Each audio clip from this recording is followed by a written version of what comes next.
A primeira cidade citada na Bíblia foi criada por Caim. Não foi criada por Deus ou alguém temente a Deus. Caim criou a primeira cidade, provavelmente, enquanto ele fugia da maldição de Deus. Caim olhava para tudo aquilo que havia ao redor dele e ficou assustado com as forças da natureza, então ele correu e criou uma cidade. Um amontoado humano organizado por seres humanos para se proteger das forças que o cercavam. De novo, não estou falando para a gente sair da cidade, mas eu quero que a gente compare a evolução. A primeira cidade, aquela mais famosa de todas, foi Babel. Uma das primeiras cidades. Abra comigo a sua Bíblia em Gênesis capítulo 11. 11, versículo 4. Já haviam algumas cidades antes, mas muito poucas. Então o ser humano resolveu que precisamos criar uma cidade. Parece que a ideia de Deus era que nós vivêssemos em contato com a natureza e em movimento. E alguém pergunta, mas como é que ficaria a tecnologia? E eu não tenho uma resposta para isso, tá? Então, de novo, não estou propondo que a gente acabe com as cidades. Mas Babel, se você abre ali em Gênesis capítulo 11, verso 4, nós temos a proposta de uma assembleia humana de por que fazer uma cidade. A proposta era assim, verso 4, depois disseram, vamos construir uma cidade com uma torre que alcance os céus. Assim nosso nome será famoso e não seremos espalhados pela face da terra. A essência de Babel é, Deus falou, multipliquem-se, espalhem pela terra, encham a terra. Os homens disseram, vamos ficar amontoados. Eu quero que vocês se espalhem pela terra. Não tenho uma ideia melhor. Vamos ficar todo mundo junto. Aliás, vamos fazer uma cidade. E repara só, uma cidade que toque os céus. Com uma torre que alcance os céus. Na verdade, quando a gente para olhar os propósitos humanos para a cidade, todo mundo diria, não, mas é uma questão de higiene, é uma questão de produção, é uma questão de... Nós moramos na cidade porque morar no campo dá muito trabalho. Nós moramos na cidade que assim eu chego mais rápido ao trabalho. Você mora em Porto Alegre? Você trabalha em Porto Alegre? Você sabe que isso é meio piada. Isso sem contar o pessoal de São Paulo. Na igreja em que eu estava pregando, o pastor falou, pois é, tem um irmão aqui da igreja que leva 2h30 para chegar no trabalho, 2h30 para voltar do trabalho para casa. Todos os dias. E nós achamos Porto Alegre ruim. São Paulo está bem pior. Mas olha comigo quais são os propósitos humanos, aqui no verso 4. Vamos construir uma cidade com uma torre que alcance os céus. Tem duas interpretações para essa torre que alcance os céus. A primeira é, nós vamos chegar onde Deus está. Tocar os céus. Era a compreensão que eles tinham na época. Uma outra interpretação, uma torre voltada para os céus. E talvez ali eles tivessem começado a estudar os astros e a astrologia. Não importa, o fato é, a primeira característica, o primeiro propósito da cidade é uma torre que nos faça chegar a Deus. Mas Deus já havia falado como chegar, com o coração quebrantado, humilhados. Não, eu tenho uma ideia melhor. Segunda coisa que eles dizem, alcance os céus é a primeira. Assim nosso nome será famoso. Nós não seremos esquecidos, porque fama se torna um doce veneno, uma droga a qual nós precisamos. Eu quero ser famoso, eu quero ser conhecido. Aliás, isso quando entra na cabeça e no coração da pessoa, a pessoa faz qualquer coisa pela fama, se expõe ao ridículo, faz uma série, porque ele quer ser famoso, ele quer ser conhecido, ele quer que os outros saibam da sua existência, porque no fundo do seu coração há um vazio tão grande que ele quer estar conectado com algo mais para que as pessoas digam, não, ele existe, ele é importante, ele é alguém. Ou ela existe, ela é importante, ela é alguém. Não só famosos, mas para não sermos espalhados pela face da terra, que era exatamente o que Deus havia dito. Espalhem-se, não, vamos ficar juntos. Cidade. De novo, eu não estou propondo uma nova organização urbana, reforma agrária, nada disso. Mas eu quero que a gente pense que cidade, ela pode, de muitas maneiras, representa a proposta humana, a resposta humana para os problemas do mundo. E, na verdade, quando nós falamos de cristianismo e de seguir a Jesus, a proposta que nós temos é exatamente o contrário. É aquilo que nós chamamos de não conformidade. Várias passagens falam disso. Algumas semanas atrás, o Roger nos ensinou, em 1 João, capítulo 2, verso 15. Abra rapidamente ali, por favor. 1 João 2,15. Nós estamos estudando 1 João, não vamos estudar hoje especificamente, porque nós queremos compreender o que significa amar. Nosso lema é amando porque fomos amados. Nós reconhecemos que fomos amados por Deus, que recebemos o amor de Deus, e a nossa única reação é amar de volta. Agora, isso não nos é natural, isso é sobrenatural. Como é que eu amo? Como é que eu posso manifestar amor? Mas entre as várias instruções que o apóstolo João nos deixa, ele diz, em 1 João 2,15, não amem o mundo, nem o que nele há. Se alguém ama o mundo, o amor do Pai não está nele. E aí ele começa a descrever como é que é esse amor do mundo. Não conformidade. Nós somos chamados para andar na contramão do mundo. E um dos perigos que eu vejo é que nós, volta e meia, nos alinhamos com o mundo. E aqui eu não estou falando de roupa, de cabelo, de música. Isso aí até que não teria tanta importância. Nós nos alinhamos com o espírito que há no mundo. Nós nos apaixonamos pelos símbolos de poder e de significado e de reconhecimento que há no mundo.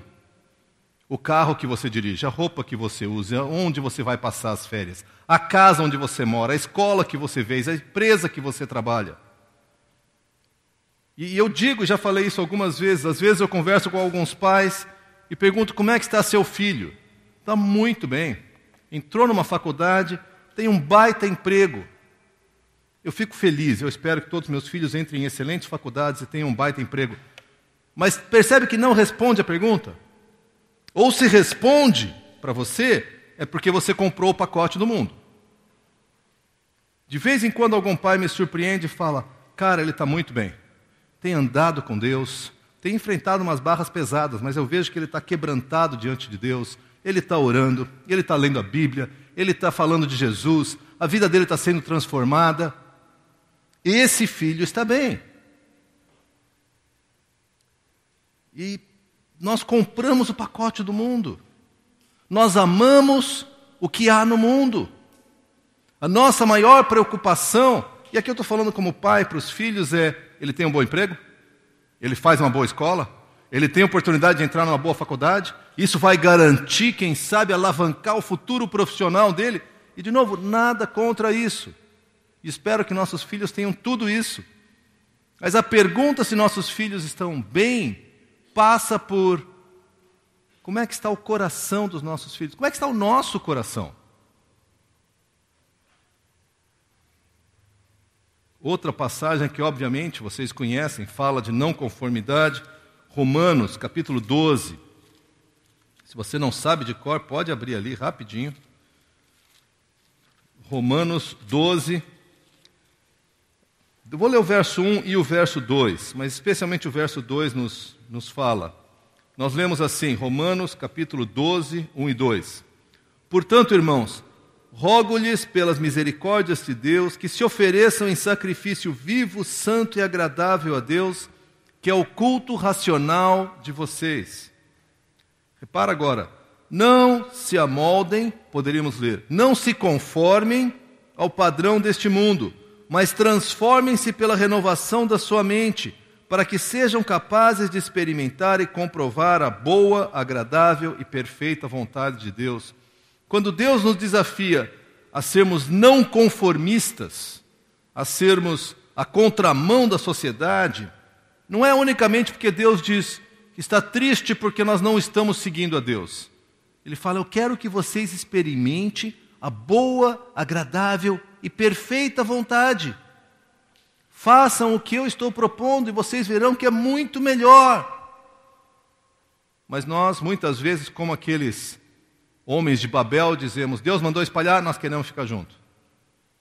Deus quer ser famoso, nós vamos ser famosos. Deus quer um coração quebrantado para tocar o céu, nós vamos construir uma escada. Nós temos uma resposta melhor para o Senhor do universo. Mais uma passagem sobre essa não conformidade. 1 Pedro, essa é uma passagem que nós temos usado algumas vezes já aqui nos nossos momentos de ensino, porque ela traz à tona, ela revela uma coisa muito presente na nossa vida e nem sempre percebida. Aqui é Pedro, o apóstolo Pedro, escrevendo, e ele está falando, instruindo a igreja, e no verso 18, 1 Pedro 1,18, ele diz assim: pois vocês sabem que não foi por meio de coisas perecíveis como prata ou ouro que vocês foram redimidos da maneira vazia de viver transmitida por seus antepassados, mas pelo precioso sangue de Cristo, como de um cordeiro sem mancha e sem defeito. O argumento principal de Pedro é: vocês foram salvos, comprados, não por uma quantia de dinheiro que Deus tinha no bolso. Vocês foram salvos pela própria vida do Senhor Jesus Cristo, como nós celebramos agora. Agora, repara do que é que nós fomos redimidos. Não é vocês foram redimidos dos pecados de vocês, certamente fomos. Vocês foram redimidos da maneira vazia de viver que nós herdamos ou que nós recebemos dos nossos antepassados. O que significa que ao longo da vida, desde pequenininhos, nós começamos a receber o espírito deste mundo, o ensinamento desse mundo. Nós já nascemos com o coração corrompido. E aí nós somos alimentados por receitas de sucesso. A menininha, desde pequenininha, ela tem que ser linda, porque linda é a resposta para o coração dela. O guri, desde pequeno, tem que ser forte e não pode levar desaforo para casa. E tem que fazer a lição de casa. E a gente vai dando instrução que, na verdade, são instruções do mundo. São maneiras vazias de viver. Nós somos chamados para andarmos na contramão do mundo. Contramão do mundo. Isso, gente, é algo profundo. E eu temo que se nós não prestarmos muita atenção, nós vamos deslizando na mesma direção. E daqui a pouco nos tornamos mundanos. E eu insisto, mundano não tem tanto a ver com roupa, com música, com cabelo, tem a ver com o nosso coração. Tem pessoas que são absolutamente tradicionais no seu modo de vestir e têm um coração totalmente mundano. E tem algumas pessoas, como já comentei com vocês que eu conheci, que são exóticas no modo de vestir, cabelo e coisas assim, mas têm um coração totalmente alinhado com Deus. O que é ser mundano nesse sentido? E recentemente, naquele curso que eu fiz, nós estávamos no momento de devocional e um dos professores compartilhou uma passagem que falou muito profundamente ao meu coração, e é essa passagem que eu gostaria de estudar com vocês, que está em Hebreus capítulo 13, versos de 11 a 14. E quando eu falo do espírito da cidade, o espírito desse mundo, eu não estou falando do espírito de Porto Alegre, ou de Brasília, e nós podíamos começar agora a pensar, ali é pior que aqui é pior. Qualquer cidade, as aspirações da cidade, os anseios do ser humano. E a cidade não é ruim em si, ela só amplifica o que há no coração humano. Dinheiro, glamour, sensualidade, poder, posses. A próxima vez que você for ao shopping, dá uma olhada nas propagandas. Você vai ver o espírito da cidade. Agora, preste atenção. Você vai ver que, por exemplo, os manequins, aqueles que vendem as roupas, em geral, não tem nenhum gordo, nenhum feio, raramente alguém acima de 40 anos, e se tiver, a pessoa que está tão em forma que parece que tem 15. São todos eles lindos e maravilhosos. Qual que é a promessa por trás? Compre nossa roupa e seja lindo e maravilhoso. Deixa eu te dar uma dica que eu sei que você sabe, não funciona. pode ficar até elegante, agora maravilhoso que nem o cara da foto, não tem como, é diferente. E não é só isso, as promessas de felicidade. Já viram, por exemplo, propaganda de margarina? Gente, dá vontade de comprar margarina, porque aquelas famílias são incríveis. Eles tomam café juntos e sorriem, e quase dançam ao redor da mesa. Bom dia, meu amor, bom dia. Na minha casa não é bem assim o café da manhã. Imagino que na sua também não. E pode comprar margarina que não vai funcionar. Propaganda enganosa. Mas esse é o espírito da cidade. É uma coisa de aparência.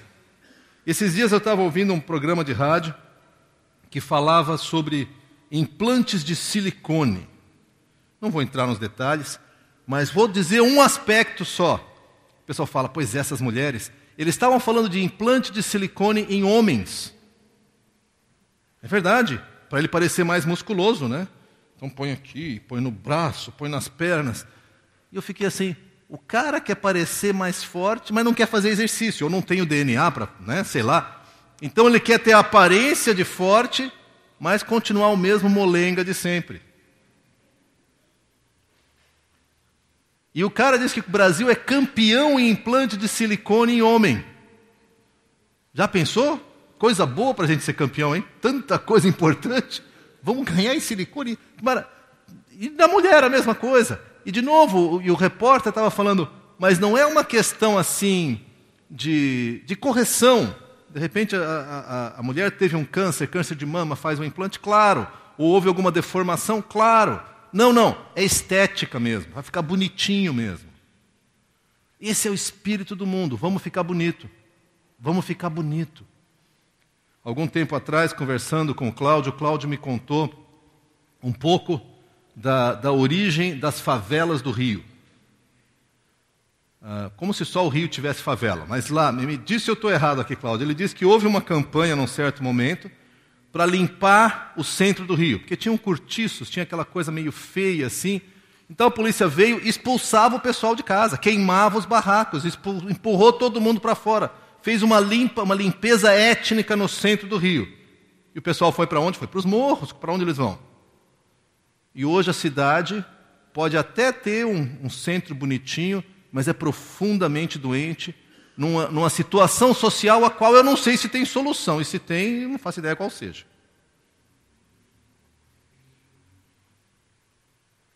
Hebreus capítulo 13, versos de 11 a 14. O autor de Hebreus está mais uma vez falando, e quando ele fala, ele faz muita ilustração sobre o Antigo Testamento, porque ele está escrevendo para Hebreus, e diz assim: o sumo sacerdote leva sangue de animais até o Santo dos Santos como oferta pelo pecado. Mas os corpos dos animais são queimados fora do acampamento. Deixa eu parar aqui e explicar isso. Os sacrifícios eram feitos, parte da carne do animal era queimado ali no altar, o sangue era levado ao Santo dos Santos, ao lugar mais sagrado do templo, e a carcaça do bicho era levada para fora da cidade e queimada lá fora. Então o que é nobre ficava ali e o que é desprezível faz todo sentido, né? Então é isso que o autor de Hebreus está relembrando. Agora olha só o verso 11. Assim Jesus também sofreu fora das portas da cidade para santificar o povo por meio do seu próprio sangue.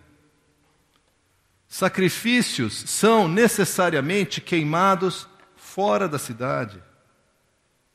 E ele completa dizendo, Jesus foi morto fora. Ou seja, do sacrifício, aquilo que era nobre, e para o judeu e muitos povos antigos, o sangue era a própria essência da vida.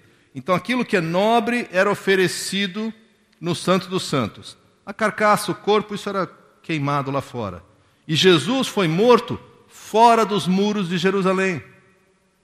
E a razão muito importante é que para o judeu, o cadáver é uma das coisas mais desprezíveis que existe, uma das coisas mais impuras. Então ele é levado para fora, para que ele morra fora e seja enterrado fora dos portões da cidade. Inclusive aqueles que já visitaram Jerusalém sabem que tem a igreja do Santo Sepulcro, que é uma catedral, uma igreja belíssima, que é dentro da cidade.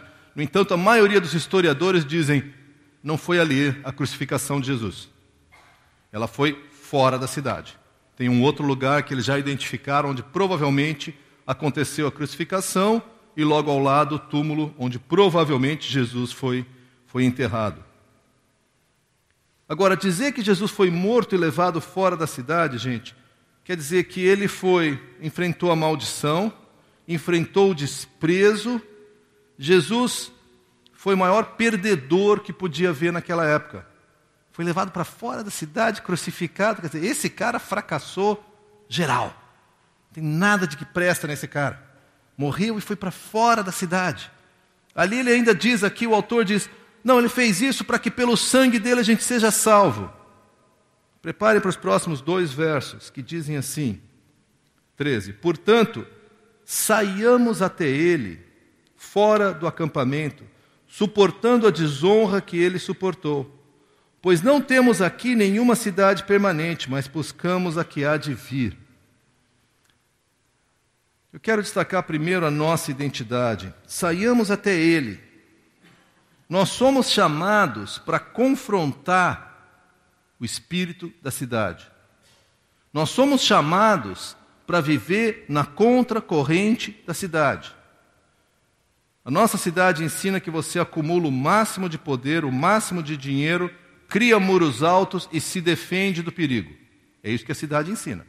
Esse é o espírito. Jesus fala, eu vou andar no meio do pobre, daquele que não tem nada, daquele que está perdido, e vou dividir o que eu tenho. Isso é contramão. Isso aí no sentido contrário. Não só isso, mas nós somos chamados a ter a mesma atitude que Jesus, nós somos chamados a seguir a Jesus. E eu preciso perguntar para vocês o que significa nós seguirmos a Jesus. E ele não está dizendo seguir a Jesus nos seus ensinamentos, o que nós certamente devemos fazer. Seguir a Jesus no seu amor, que nós certamente queremos fazer. Mas seguir a Jesus para fora da cidade, tendo atitudes que contrariam o espírito da cidade, sacrificando oportunidades de trabalho, talvez, de estudo, talvez, de segurança, talvez, para andarmos na contramão da cidade. Nós somos chamados para enfrentarmos, suportar a desonra ou a vergonha com que ele suportou. Eu lembro quando eu me formei do ensino médio, que no meu tempo chamava-se colegial, tudo bem, não precisa rir. E alguns professores queriam saber, Daniel, o que você vai fazer? Aí eu ainda falava, eu vou para o seminário, vou ser pastor. E alguns deles olhavam assim, como assim, Daniel? Para. Cara, tuas notas não são tão ruins assim, né? Se tu fosse um péssimo aluno, tudo bem, vai ser pastor. Não deu para nada mesmo, quem sabe pastor resolve. Né? Cara, tu pode fazer uma faculdade. E alguns falavam exatamente assim, Daniel, mas tu pode fazer uma faculdade, tu pode ter um emprego de verdade. Essa foi uma pequena opção. Eu imagino, estou vendo ali Beno e Leni ali atrás, o que é que seus amigos não cristãos disseram quando na aposentadoria vocês falaram, vou para o meio do mato, vou servir a Deus com um bando de índio. Alguém perguntou se vocês estavam loucos? Não. Com certeza, né? Porque isso é vergonha, isso é agir na contramão. Espera aí, cara, você agora, eu lembro do Beno me contar, está na hora de eu sentar numa cadeira de balanço e ficar com os netos. Já tem cadeira de balanço lá, não? Não tem ainda. Pois é, ele ainda não chegou na cadeira de balanço. Vamos comprar uma cadeira de balanço e mandar para o Beno. Mas, contramão. E eu sei da história de vários aqui que tomaram decisões, seja no emprego, e disseram, eu não vou seguir por aqui, eu vou para o outro lado. E as pessoas disseram, você é louco? Em parte a resposta é, sim, eu sou. Por quê? Porque eu sigo a Jesus. Porque eu vou andar na contramão. Porque eu vou andar em direção àquilo que Jesus teve que fazer. Eu vou suportar a desonra que Jesus suportou. Eu vou rejeitar o sistema de valores desse mundo e vou caminhar na outra direção. Agora, eu devo dizer que isso não é natural para nós. O natural para nós é querermos ganhar nos dois campos. Eu quero servir a Deus, quero ter uma vida legal com Deus, e quero ter um emprego legal, quero que as pessoas me reconheçam e digam, pai, esse cara, pois é, Nossa, o cara é trabalhador e ainda é crente, que coisa. Pois é, está vendo? Eu consigo andar nos dois sistemas. Isso Jesus já alertou, que se chama servir a dois senhores. De novo, eu vou fazer esse alerta várias vezes. Não estou dizendo para não trabalhar, não estudar, não ganhar dinheiro, não é isso que eu estou dizendo. Eu estou falando do espírito da coisa. O que é que move o teu coração? O que é que te faz ir para frente? O que é que, quando você tem a oportunidade de falar para alguém de Jesus, você fala ou não, e mais importante, por que você fala ou não fala? Quando você tem a oportunidade de repente, servir alguém, seja servir no sentido de dar uma carona, de dar um dinheiro, de sentar e ouvir uma pessoa, por que você faz ou não faz? Eu não sei se você é assim, mas muita gente que eu conheço ao conhecer várias pessoas, eles se aproximam daqueles que são mais famosos, aqueles que têm mais condições de me projetar. Se entra um político famoso em algum lugar, todo mundo quer apertar a mão dele.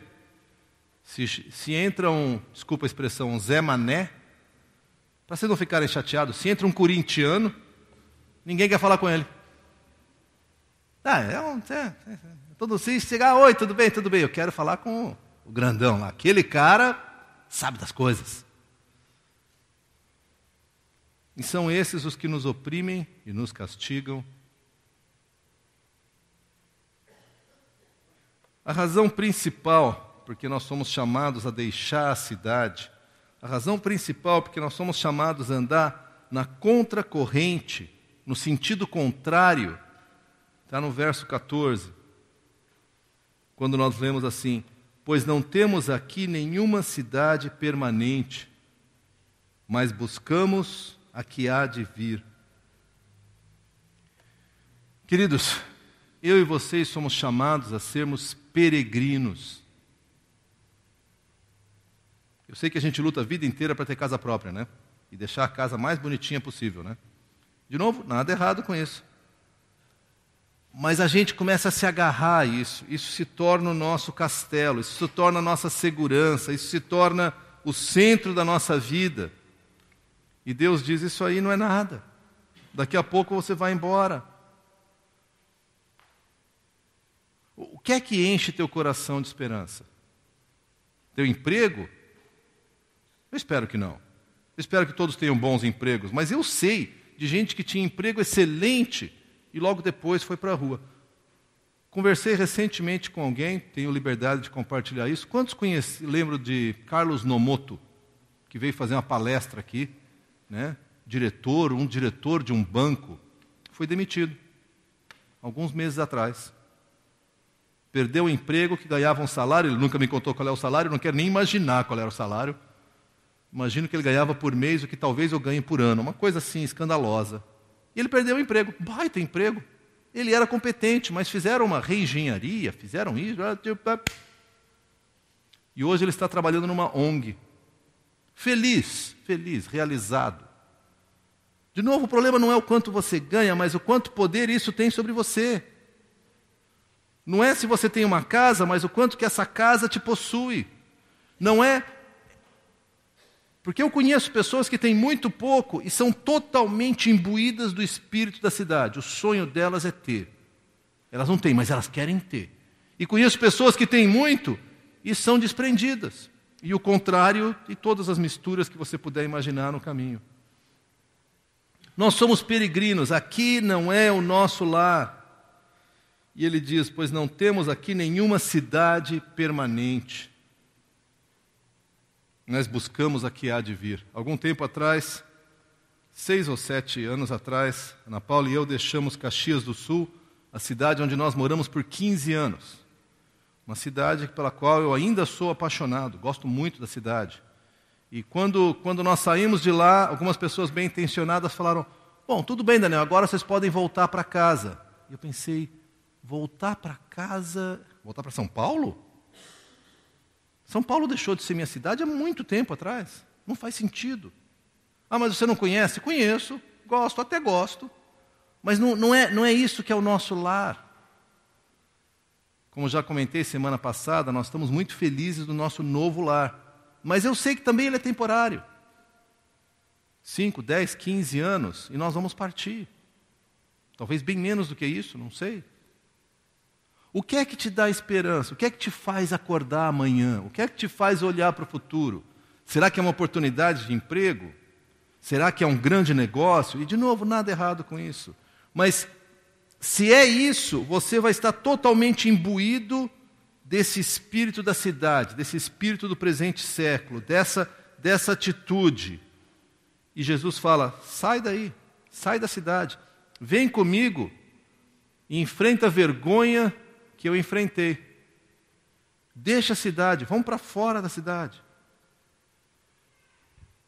Queridos, eu não sei aonde você está, eu não sei o que é que tem falado ao seu coração, eu não sei aonde você encontra a sua felicidade, e eu tenho certeza, só pelo número de pessoas que nós temos aqui, que nós temos entre nós pessoas que estão desempregadas, doentes, sem dinheiro, carentes, e temos pessoas que acabaram de começar um excelente emprego, têm dinheiro e acabaram de passar por um momento de cura ou têm uma saúde muito boa.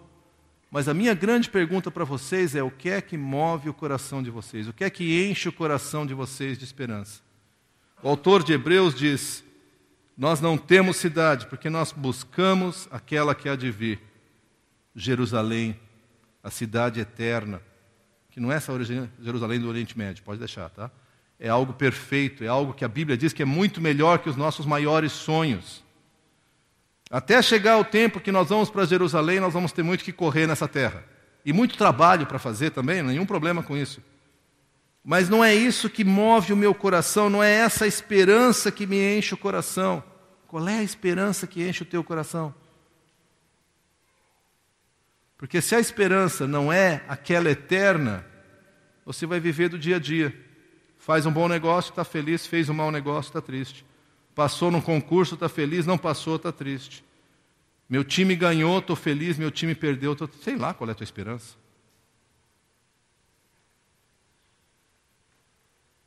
Esperança. E quero concluir com mais uma passagem. Uma passagem um pouco longa, mas volta 2 páginas para Hebreus, capítulo 11. Capítulo 11 de Hebreus, se você ainda não leu, leia. Ele é muito rico. E ele começa desde o começo do capítulo 11 falando sobre várias pessoas que pela fé, pela esperança, tiveram suas vidas realizadas. São chamados os heróis da fé. Realizaram grandes feitos para Deus.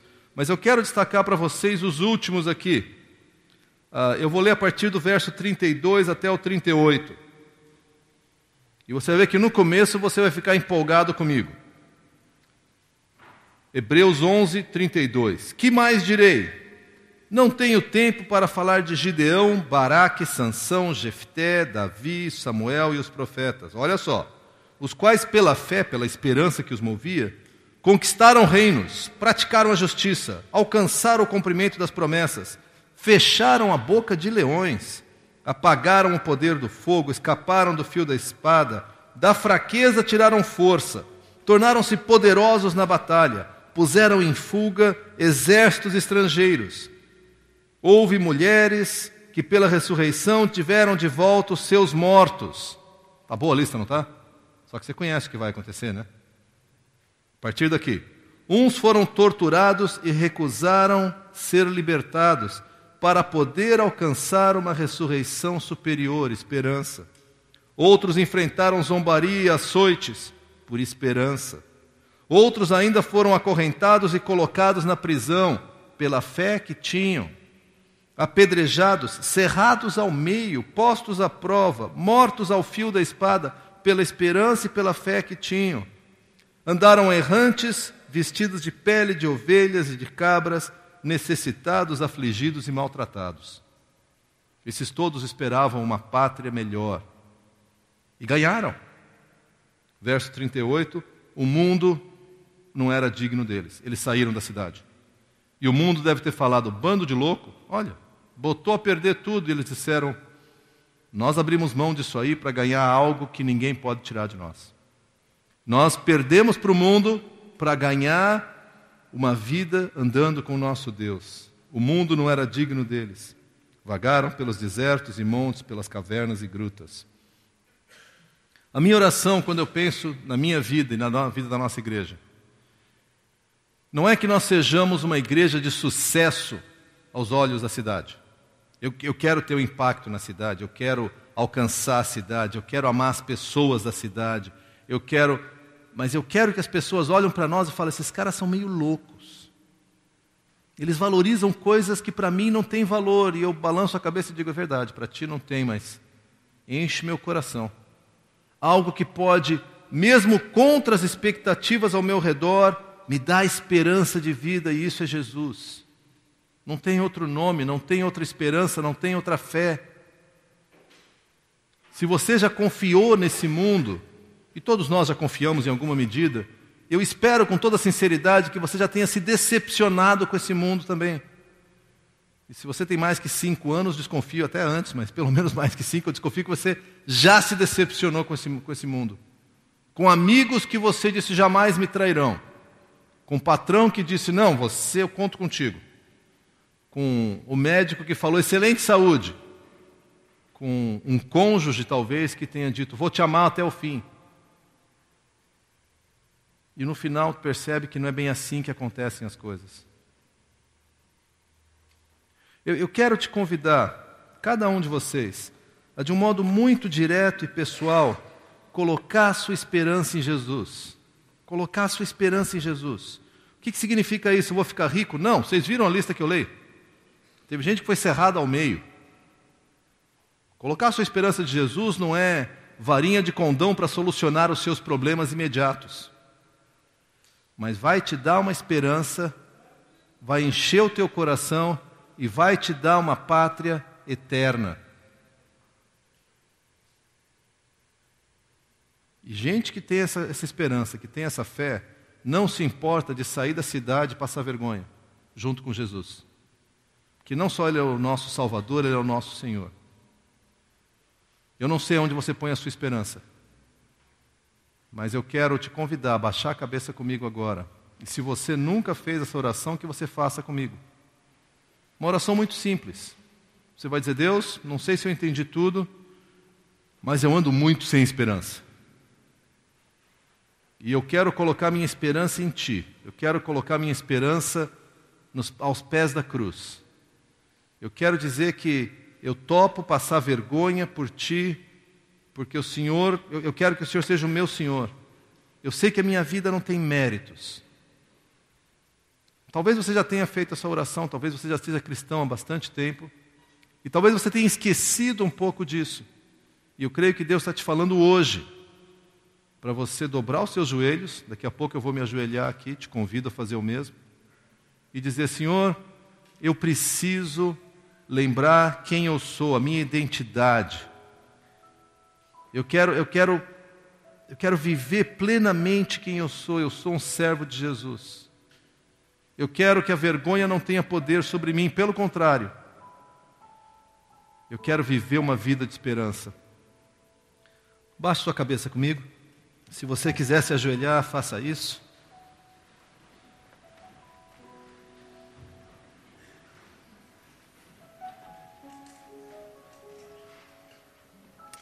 Senhor meu Deus, eu não conheço todos que estão aqui conosco, conheço muitos, e eu pessoalmente posso testemunhar que muitos aqui, Pai, têm andado na contramão da sociedade, para Te seguir. Muitos aqui têm feito, entre aspas, loucuras para Te seguir, e têm aceitado passar vergonha e sair da cidade, enfrentar o desprezo da nossa sociedade, para poder ter uma caminhada íntima contigo, para viver a esperança que o Senhor tem dado. Eu sei também, Pai, que provavelmente há alguns entre nós que nunca entregaram sua vida para Jesus.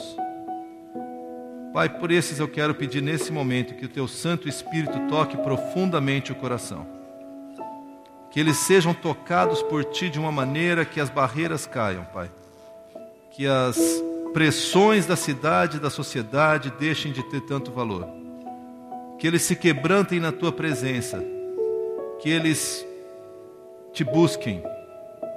E a você, meu amigo visitante que está aqui comigo hoje, e talvez nunca tenha feito essa oração, te convido a baixar a cabeça e no seu coração, para Deus, repetir as palavras que eu vou falar agora. Senhor meu Deus, eu reconheço que a vida inteira eu tenho andado de acordo com o espírito da cidade. Eu tenho resolvido meus próprios problemas, ou tentado resolver. Eu tenho ignorado o Senhor, talvez porque eu nunca te conheci, nunca senti a tua presença. Mas hoje, pelo poder do teu Espírito Santo, por essa sensação diferente que eu estou sentindo, eu quero entregar minha vida a ti. Eu quero dizer que eu aceito passar pela vergonha de ir contra a sociedade para andar junto contigo. Eu quero te conhecer muito mais. Eu quero ser como esses homens que nós lemos agora, que o mundo não era digno deles. Eu quero viver nessa esperança que preenche o coração de tanta gente que talvez até hoje eu não tive. A esperança de viver uma vida eterna contigo. Por isso eu te aceito como meu Senhor, como meu Salvador, como o único que pode me dar acesso a Deus. Amém.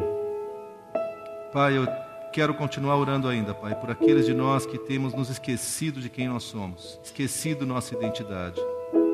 E temos começado um flerte com o mundo. E temos comprado os valores do mundo. E talvez sem perceber, temos começado a agir igualzinho ao mundo, Pai. Porque a vergonha de sair dos portões da cidade e seguir a Jesus é muito grande, é constrangedora. Então nós damos 1 milhão de desculpas, justificativas. E perdemos a alegria dessa esperança de andar contigo. Pai, perdão por isso. Move no nosso coração, Senhor. Quebranta o nosso coração. Faz-nos pessoas tão cheias de uma esperança que vem de ti, que a esperança que esse mundo oferece perde todo o brilho. Queremos andar contigo, Pai. Queremos viver a tua vida. Queremos ser um povo, uma igreja, uma comunidade que deixa a cidade nesse sentido. Aceita sofrer junto contigo a vergonha e sermos chamados de loucos, porque nós não temos uma casa permanente aqui. O nosso lar está lá no céu e é nessa direção que nós caminhamos. Obrigado, Pai, pelo teu consolo, pela tua promessa, pelo teu amor. No nome de Jesus é que nós oramos. Amém.